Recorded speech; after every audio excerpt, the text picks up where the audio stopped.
Jose, I definitely want to help you. You're definitely correct in self-diagnosing that cup wrist, but I think that it's plenty before that. So two things: lack of turn.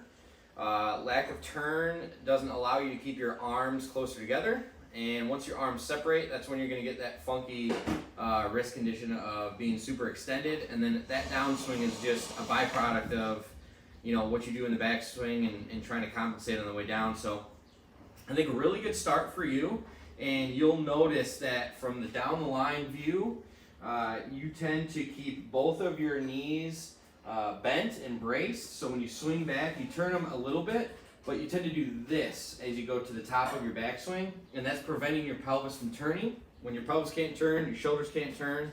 When you can't turn, arms separate, and then we get that cup wrist. So it starts a lot before in the backswing. Now, when you turn, what I want you to do is I want you to change the flex in your knees. That's going to allow your pelvis to rotate the right way. And from a face-on view, when you do that rotation, your pelvis is just going to rotate on one axis. If I keep both of my knees bent, I might sway one way or the other.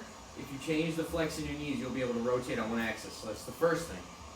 Now, when you rotate more, you talked about kind of pulling the club in. We don't want you to do that either.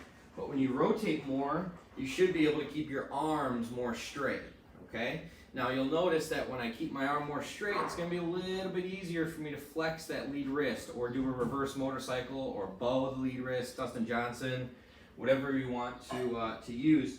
So first thing is changing the flex in your knees. That's gonna allow you to turn. When you turn, you can keep your elbows closer together. When you keep your elbows closer together, you're going to be able to flex that lead wrist a lot more. So it starts with how you turn your pelvis.